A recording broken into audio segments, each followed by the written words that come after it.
Many of us are ready to spend the July 4th weekend at a nearby state park. These parks have typically offered cheap and accessible vacations for decades, but now state budget cuts are changing that. As CBS News national correspondent Ben Tracy reports. This is such a marvelous place. I absolutely love it.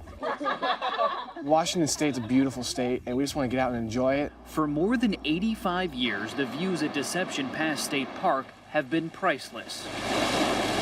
Oh, it's just peaceful here. Just refresh your soul. But this scenery now comes with a cost. As of July 1st, Washington State is charging a $10 daily fee to enter any of its parks. These are lands that are owned by the people of the state. Jack Hart has been a ranger for 30 years. He says park visitors are no longer just guests, they're customers. Now we're thinking of how do we collect their money, how do we make sure that we're meeting the financial needs as well as their recreational experiences. The beauty of parks is that they used to be free, used to be available for everybody. But because we're now charging, it's going to be a challenge for those who don't have that much money.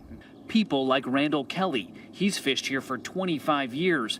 It's everything to me. I love this place. My wife says I spend more time here than at home. Now he's unemployed and can't afford to pay to get in. What does this mean for you? What will you do? I mean, what can you do? If you don't have the money, you don't come. The problem is Washington State is out of money too. It has a nearly $5 billion deficit. The state used to spend $87 million on its state parks.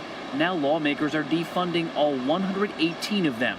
Zero tax dollars. Parks will now rely on people paying the $10 daily fee or buying a $30 annual pass. Here in Washington State, they don't yet know if these user fees will bring in enough money to keep all of their parks open. Some may have to close.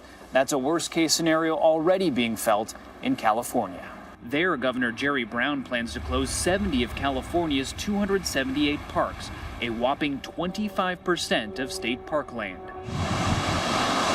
Popular McGrath State Beach north of Los Angeles will close in September. Its buildings have been decaying for decades. You can see along the brickwork here with the cracks forming and rot issues in our lumber. And this sewer pipe is on the verge of spewing raw sewage into the Pacific. It would cost $500,000 to fix. The state doesn't have it, so the park will be shut down. The money to even just do repairs is pretty much dried up. The Hoffman family has been holding family reunions at McGrath for 29 years. This may be their last one. Little ones say, why can't we come? I can't see my cousins. So we'll have to find something else to do, and we're going to miss it.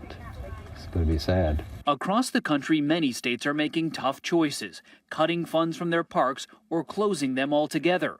Ohio may even resort to drilling for oil in its parks to generate revenue. The problem is, what will be the next step? Will they sell those state parks?